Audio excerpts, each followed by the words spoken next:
Hi guys, welcome back to the channel and welcome back to the workshop.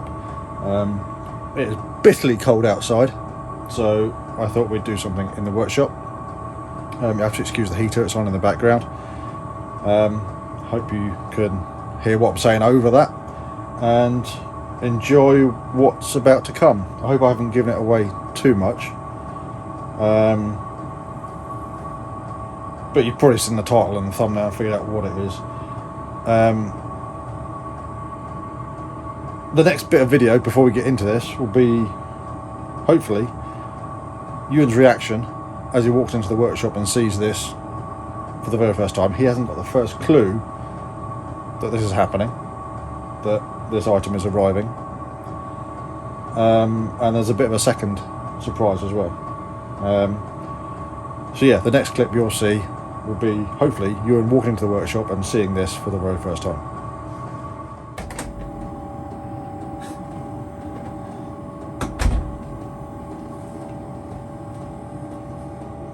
Well? You didn't know anything about it, did you? No, I didn't. But, what's your first thoughts? They're going to be quite fun. Especially as the two of them. So, what Ewan's seen is the two Hawks that we have here, the Arrows models, 50mm EDFs. You didn't know anything about it. No. They were on offer, so I bought them. Thought I'd just get the one, but I thought no, it'd be more fun with two, which I think it will be. We can use the 3S batteries we've already got, 2200s. If need be, we could always go to 4S, if need be at some point. But I know they fly really well on 3S anyway. I don't think I've ever seen them fly. Because the Marlins are on 4S, aren't they? Marlins are 4S, yeah. I've seen how they go. So. But these are designed for 3S or 4S if need be, I think. Do you need to change the AC though? Right. So 30 amp AC. It says 3S 1300s, but I know 2200s fit. So there's longer flying time. Yeah. We'll see what it bounces like as well. Do we have any 1300s? Yeah, in your edge. Yeah, they don't bounce very well. Plus we've also got 1800s. So, Yeah. But anyway, we can sort that out.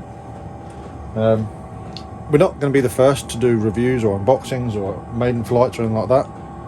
So we're not really going to focus on that. We will come back to you in a few seconds probably with some sort of unboxing and some sort of build and some sort of setup, but then we're going to go fly them. That'll be in a few seconds for you, as I say, but for us that's going to be a week or so, because I'm now going away for a weekend and this is going to have to be left for a little while. Ewan's probably going to go away and study YouTube now that he knows we've got these and see how they fly and see what they're like. Oh, did I tell you they've got gyros in them? No, but you can turn it off. oh, good. But it just makes it easier for hand launching. No, you literally launch it and go straight away. And you've got 3 stages: full stabilisation, soft stabilisation. It's going to transmitter? No. Okay. So you've got to put your own receiver in it, but it's just got a stabiliser built in or available. you might do. It might make it easier for launching. Yeah. Well, I'll try. We'll experiment with it. My Viper jet was easy enough to hand launch. Yeah. So yeah, it's something a bit different. Hopefully we get some content out of it from the flying point of view. Never know, might be able to induce some other people to get things like this. I know someone's going to probably get one. Yeah, so we'll come back to you in a few moments when we start unboxing them. Right then, so we said about coming back to this Hawk, or these Hawks. It has been about a week now, hasn't it? But it's been seconds for you, the nature of editing and YouTube and whatnot. So we thought we'd get this unboxed, have a look at it, see how it goes together. I'm trying to do 2 camera angles here to edit them together so you can get like a close-up and us talking about stuff and whatnot.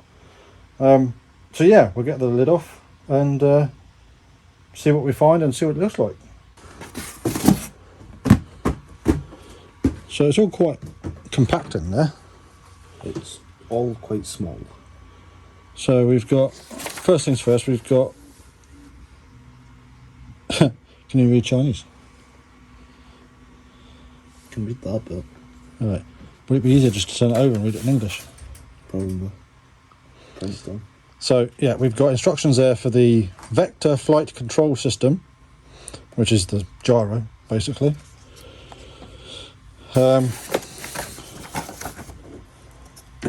Operating manual, which I know for a fact is quite complex in the fact that there's 3 pieces of this model and 4 screws to put it together.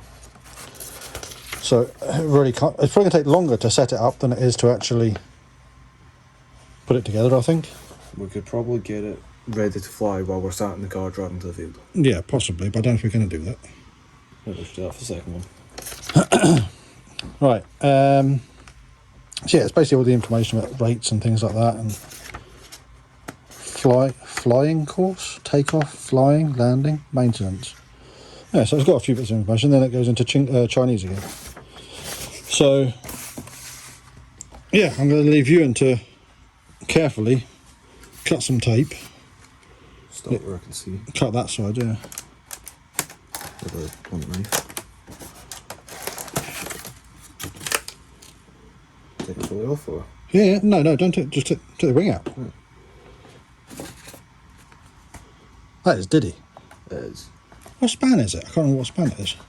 There's a measure over there. I was just going to take a look at it. Did you call us a measurer? No, there's a measure.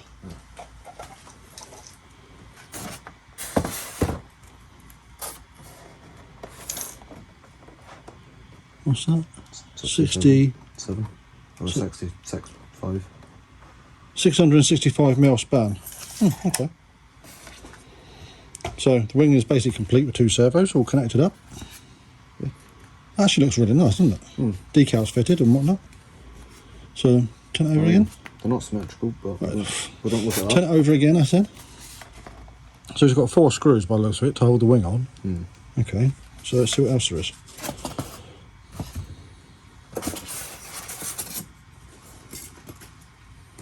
Leave the best bit for last. Little. It's tiny. That's upside down. No, it's not. Yes, trust me, that's upside down. Yeah, okay. Sometimes you need to trust your dad. Yeah, sometimes you don't. So yeah, tiny little tailplane. Tiny. Okay, so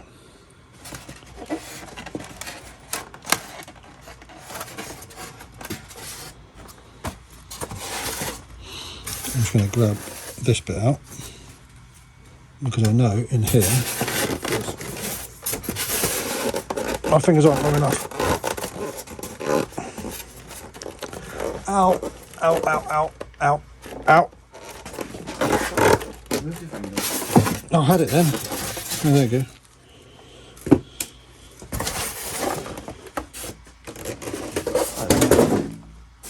Sorry? That is tiny. But it's nice, isn't it? Yeah. Really nice. What have we got inside the wing area? Nothing. Nothing. Okay. And there's a 30 amp ESC. Does it say 30 amp? Yeah. Oh, okay. So there's a fan unit up there, is it? Yeah. So how many blades is that? That's going to be 1, 2, 3, 4, 5, 6, 7, 8, 9, 11 blade fan. Okay, so it's all complete. And Sorry, yeah. that's it. Yeah, No, it's not. it's not. Not mine. Right, let's have a look inside. It's on magnet. Should be. Don't want to just pull it off.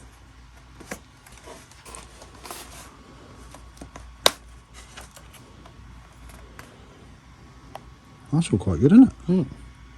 Well, it's also got things to stick a battery in with. Yeah. Right, now, one thing I do want to check is to see how easily a battery will fit that one and maybe that one. So we've got a couple of 2200s. Let's see if that one will physically fit. I think it will, if we're careful. Yeah, that's nice. Yeah, it will go in there, but how it bounces, I don't know. Yeah, that'll work. Yeah, so 2200 will go in there. That's good. And that one's small, so... That one, yeah, but it's smaller and lighter. So if that one physically fits, we can then... I'm expecting it to be heavy. Yeah. So we might have to go lighter rather than try and reduce the nose weight. Yeah. silence. Printer's turned off. Right, so I really am quite impressed with that. So it looks like the tailplane gets glued on, and then the wing gets screwed on. Not quite sure where I'm guessing the leads go through that hole here. Okay. I'm guessing it's designed for the wing never to come off. Not on a regular basis, no. Right, well, we'll see about putting it together and come back to you. Yeah. Right then, so that took all of what? 3 minutes. Nah, let's say the best part, 10 minutes. Erring on the side of caution. Yeah, so really quick to put together. It's 4 screws to put the wing on, and some foam safe super glue to put the tailplane on. And it's assembled. It's not set up, but it's assembled. We might well leave the setup of this until after dinner. Okay. Because time's cracking on just now. But I'm actually really impressed with it. It's just a nice dinky little aeroplane. You know, it's hard to say. It's hard to describe that, how nice it is. It is nice. So we're not the first to review these. No. And we're not going to be the last. I'm not going to be the first to maiden flight them or anything like that. But it's something new for us to mess about with next season. Yeah. Next time we're out flying, you know. Yeah, well, as soon as the weather's good enough to go out flying, I suspect these will come with us. We have got a few things to test fly and get flying and whatnot this year already. Still got lots of things to finish off as well.